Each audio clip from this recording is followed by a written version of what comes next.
What is going on, guys? Welcome to that Pigskin channel today, man. We're going to talk about Kirk Cousins, Michael Penix Jr., the Falcons, the draft. We got a lot to get into. So as you can see by the title, Kirk Cousins felt misled after the Falcons drafted Michael Penix Jr. Some background before we jump into the article. The Falcons signed Kirk Cousins to a fat contract, right? It shocked a lot of people. All right, Kirk Cousins' agent got a lot of praise. But then they go on and draft Michael Penix Jr. in the first round. And it looks like Kirk Cousins finally speaks out about it, man. Let's take a look right here. So right at the bat, Kirk Cousins said he might have re-signed, all right, keyword being might, have re-signed with the Minnesota Vikings last offseason had he known the Atlanta Falcons would draft a quarterback in the first round. It's still crazy to think about, but for the first time publicly, because we know we said it behind closed doors, the veteran opened up on his feelings about the Falcons taking Michael Penix Jr. with the 8th overall pick in the 2024 draft in an episode of the Netflix series Quarterback, which premiered Tuesday. Let's talk about this real quick, right? Because if that was the case, they wanted Kirk Cousins to be, I guess, kind of what Joe Flacco is in Indy. I know there's better examples. I'm kind of drawing a blank right now. But if they just wanted him to start for a year or two, why would you go get Cousins and pay him all that money? The Falcons, they didn't have a great team to begin with, so you could have signed somebody like they did Rodgers. The Jets did Rodgers, a couple of years ago, right? Signed somebody, not giving them, $100+ million contract, if I'm not mistaken. Sign somebody slightly above Michael Penix Jr., let Michael learn from him. I mean, looking back at it, a year from now, it still doesn't make any sense what the Falcons were thinking, right? I get it. You want to draft Michael, he's your guy. But to bring in somebody like Kirk Cousins and say, hey, you're going to play for a year or two, that's it, then we're getting rid of you, and you're going to pay him that much money?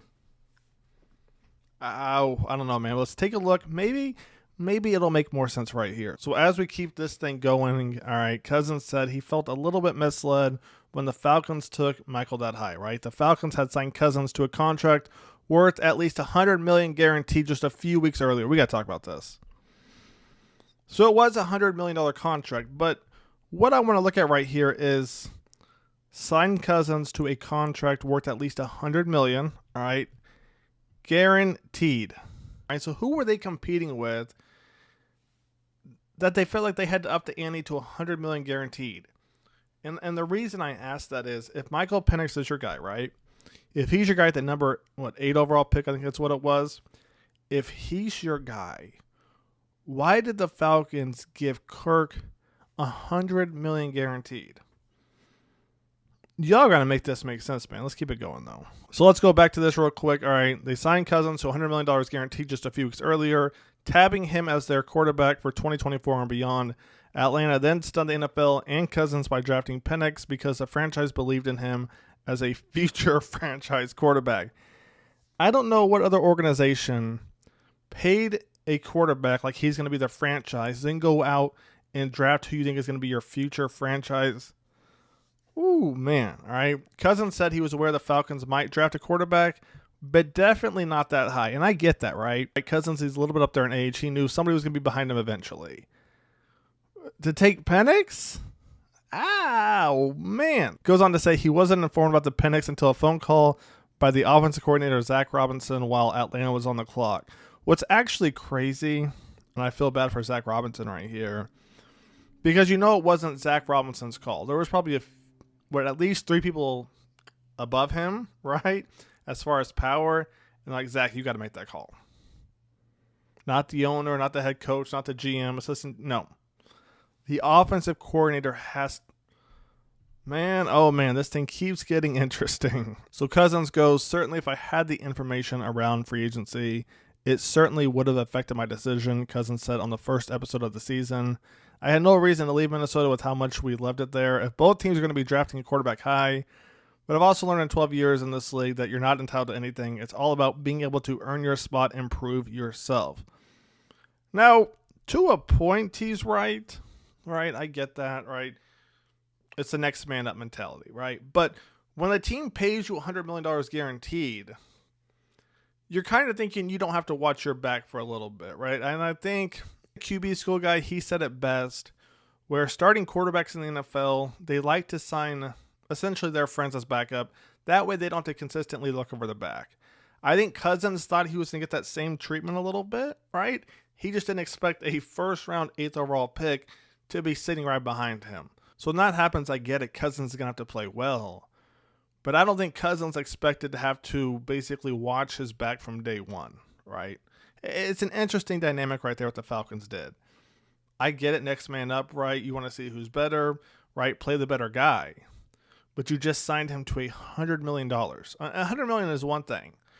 But if it was like 50 guaranteed, that's different. But you gave him $100 million guaranteed. You know what they say, you got to make that make sense. Let's keep it going. It goes on to say the Vikings, who did extend an offer to Cousins last offseason, drafted quarterback J.J. McCarthy with the 10th pick in the 2024 draft. Cousins led the Falcons to a 6-3 start last season before taking a hard hit to his right arm from defensive end Peyton Turner from the Saints in Week 10. Cousins said on quarterback that he knew something was immediately wrong then, right? Felt a lot of pain in that shoulder. So what I want to do is I want to look at the stats, right? Like, did things really go sideways, after Week 10? Let's take a look right here. So Week 1, I'm not going to fault too much. Played Pittsburgh. Pittsburgh, great front seven. 1 touchdown, 2 picks. All right, Philly, 2 touchdowns, no picks. 1-1 right here against Kansas City. Okay, I'm not going to lie. This is a tough 3-game stretch right here to start the season. Pittsburgh, at least top 5. Philly, number 1. Chiefs, top 5, I would think, 2 as a defense. New Orleans right there, 0-1. Plays Tampa Bay, 4 touchdowns, 1 pick. Then 1 touchdown, no picks against Carolina. All right, Seattle, 1 touchdown, 2 picks. Tampa Bay once again, 4-0. Now this is interesting right here, right? Was Tampa Bay just sitting in a cover 2? 4 touchdowns each week, as you're going to see right there. Next week against Dallas, 3 touchdowns, no picks. So he looks to be cooking a little bit. Maybe they changed up the game plan, right? And then New Orleans, 0 touchdowns, 1 pick. But he did throw for 306 yards. The most since, Week 5 right there, where he threw for 500 yards in overtime. And then, everything went to, after. 173, 0 touchdowns, 1 pick. Then you go 245, 0 touchdowns, 4 picks. I'm going to have to look at the film, but I can't blame that solely on the arm if you throw 4 picks in one game, to be honest with you. They have receivers. They have running backs. 4 picks. Unless his arm was just that bad where, it allowed the DBs to jump it. But 4 is a lot, man. All right. After that, 0 touchdowns, 2 picks.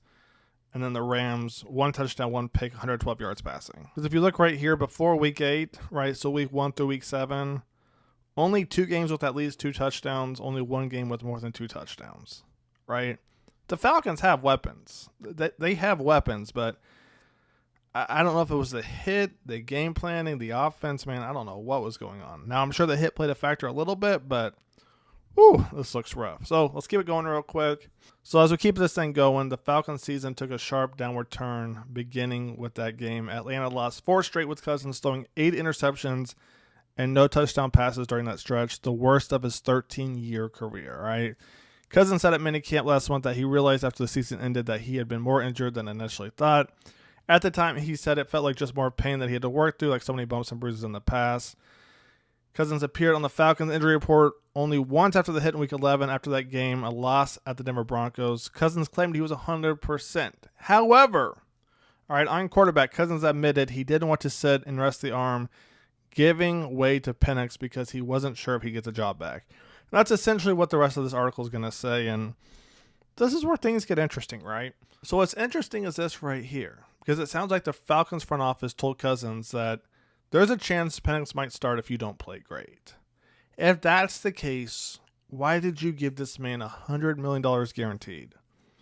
Right? We got to make that make sense, right? Like, why not just bring in an average, above average quarterback? Let him play, see how he does. If he doesn't play great, bang. All right, you bring in Penix. It just doesn't make sense why they gave Cousins $100 million guaranteed if there was a chance Penix was going to start anyway, right? Whether it was this year or next year, why did you give him $100 million guaranteed? We got to make it make sense. So that's going to wrap it up. I hope you guys have enjoyed the video. Stay tuned. More content coming soon. Take it easy. Peace.